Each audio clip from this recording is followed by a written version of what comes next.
I feel you. You want to try Pathfinder 2nd Edition because you've heard that it's a character creation dream, but you are overwhelmed by the number of options. Well, that's why I made this video, to simplify the process of choosing your class. I am a teacher of an after-school middle school program where I teach kids and teens how to play tabletop role-playing games, and before COVID, we would meet in person, and I would often have a classroom full of 30 or more people, and I was often in a situation where I would have to sit down with somebody who might be brand new to tabletop role-playing games and make a character with them in D&D or Pathfinder. And what I'm about to say is how I would guide a student in choosing their class in Pathfinder 2nd Edition. So I hope that this video is a useful resource for new players. This video will also try to guard against assumptions that people coming in from other systems like D&D might have coming in. My name is Ronald. I am the rules lawyer. I am a lawyer who also teaches an after-school class for tabletop role-playing games. Like and subscribe. So in this video, I'll break down the decision-making process and give a why this for each class. My first piece of advice, especially if you come from another system, is not to worry about what race class combination to choose. Those things don't matter in Pathfinder 2e. You can stick to choices that sound fun, and you'll make a decent character. So behind me is a list of classes. And the first question that you'll want to ask yourself is whether you want to be a magical character or someone who fights primarily with their weapons, a martial character. Another thing you want to ask yourself is if you want to be a skill monkey, someone who's good at many skills and very good at them.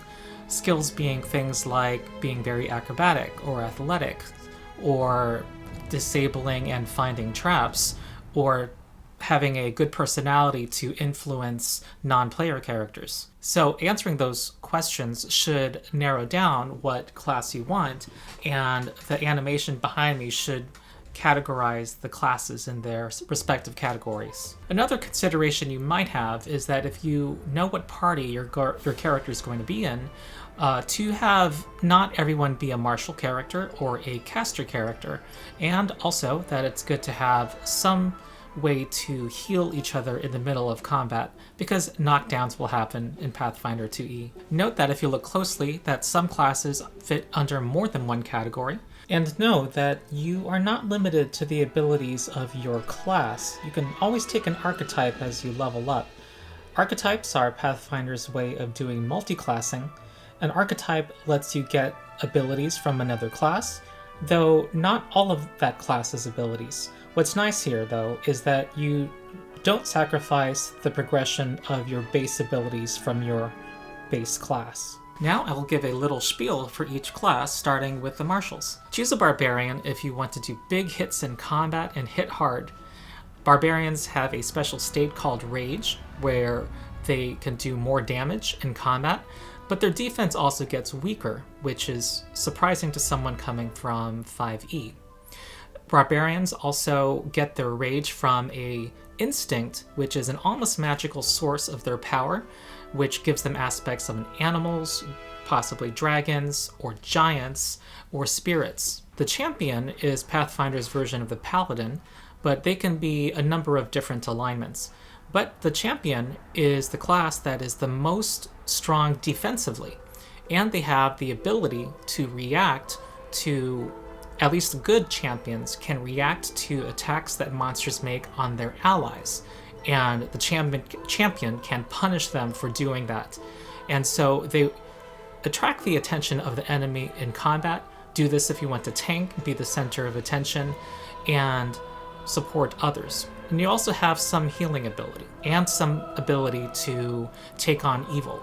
There are also evil champions, but most campaigns and many game masters don't allow that. Choose the fighter if you want to have the most advanced training in combat.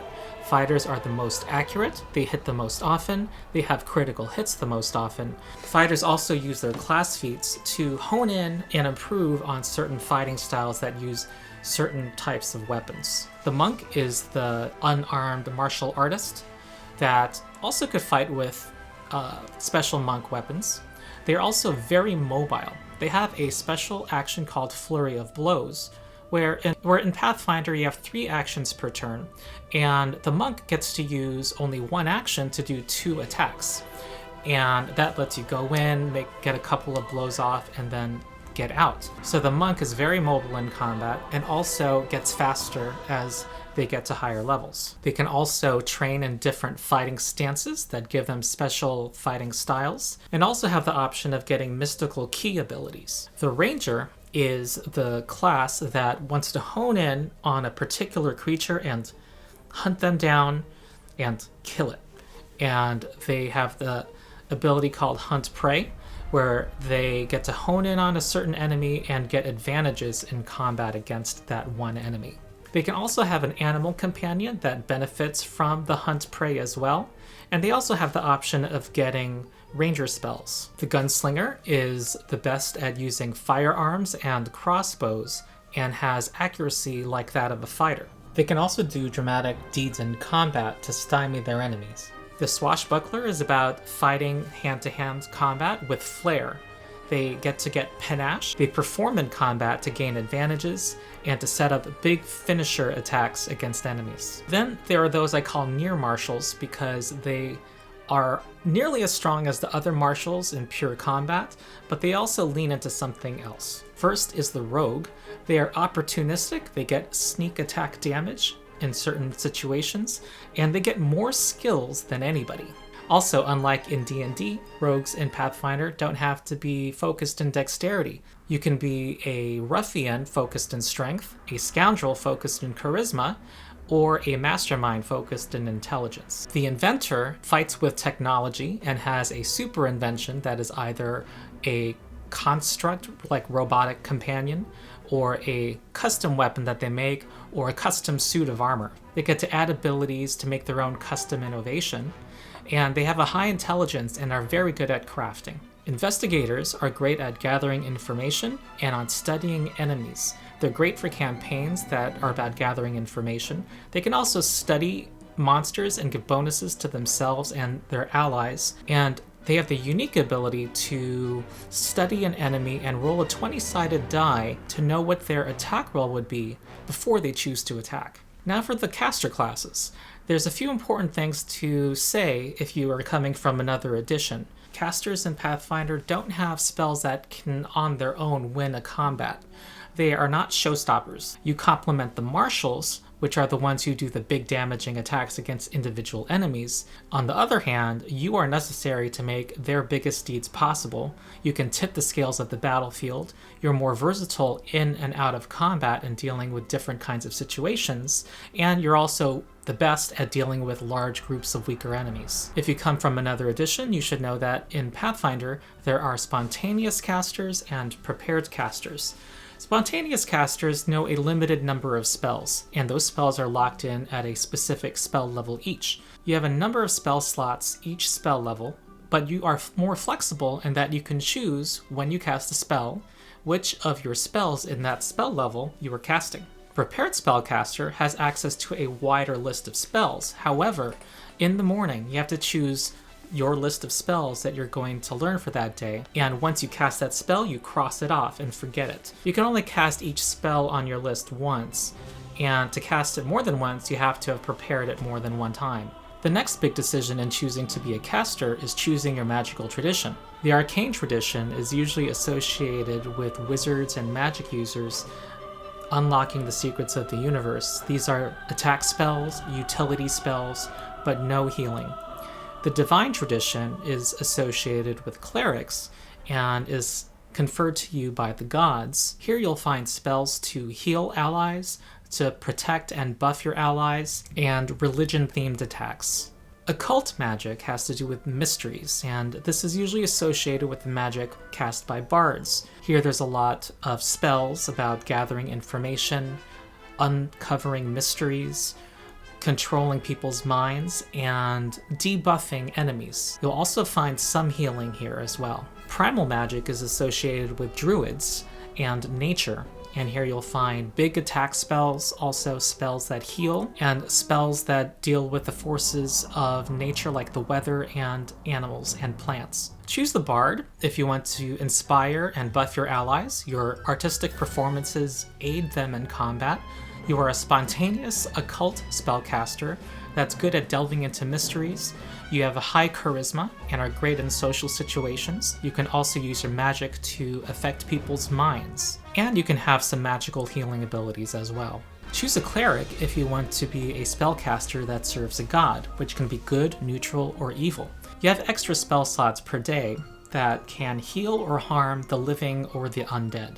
You are a prepared divine spellcaster, and there's an option to have decent ability to fight with weapons at the cost of making your spell attacks easier to avoid. Your choice of god can unlock domains, which can give you access to spells that are outside the divine spell list. The Druid is the nature-themed spellcaster. They are prepared primal casters.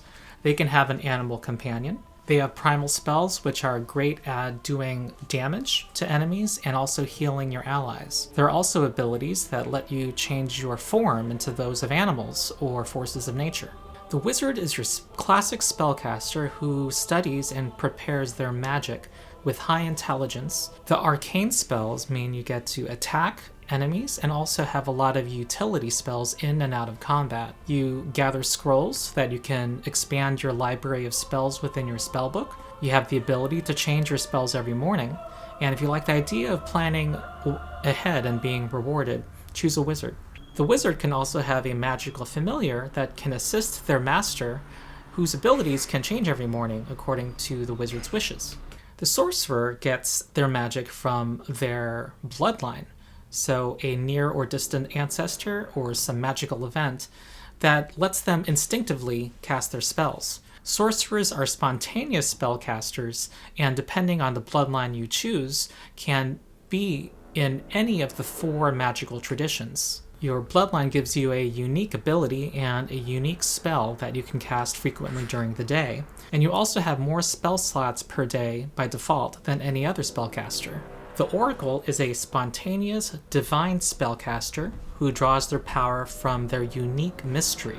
Their mystery gives them a unique spell that they can cast frequently per day, and they also have a curse that manifests itself when they cast some of their spells that comes with its pluses and minuses, and you don't want to overdo it.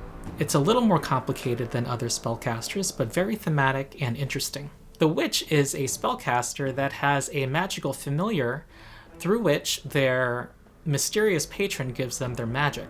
Their familiar functions like their spellbook and has more abilities than the familiars of other classes. Their patron also gives them a unique hex that only they can cast, that they can cast frequently every day. The Witch is highly intelligent, and they can do any magical tradition on the basis of which patron they have.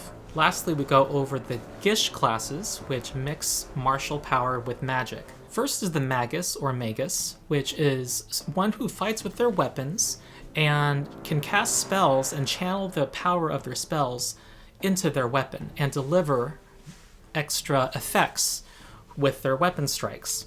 They combine the magic and the fighting together. The Magus is a prepared arcane spellcaster with a spellbook. Their fighting ability means that they have fewer spell slots than other spellcasters do. They also can channel the residual energy from their spells to enhance their fighting for a period of time.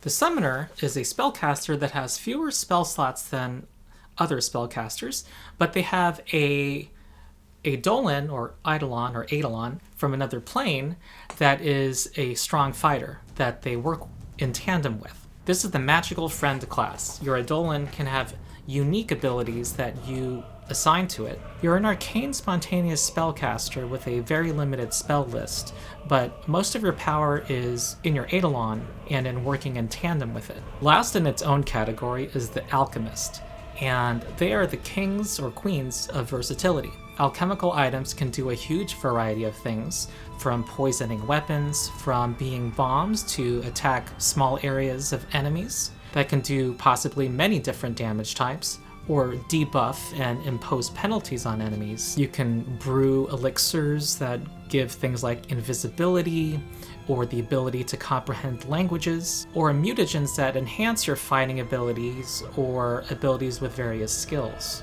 You can make elixirs that heal or help counteract diseases or poisons. With all of these alchemical items, you can brew them and pass them out to the party. You can prepare things in the morning so that you have extra uses of them, And you also can choose to set aside some of them so that you can spontaneously whip them up as you need them, so long as it comes from your alchemical formula book, which you also manage by adding formulas to it over time.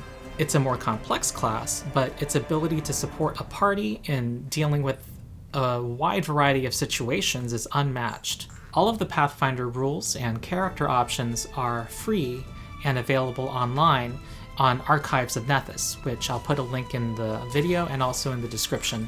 Did you find this useful? And is there anything I missed? Leave a comment below, and also let me know if there are any other resources you'd like me to make or any other videos, and I read all the comments. So thank you for watching this video, and I will see you next time.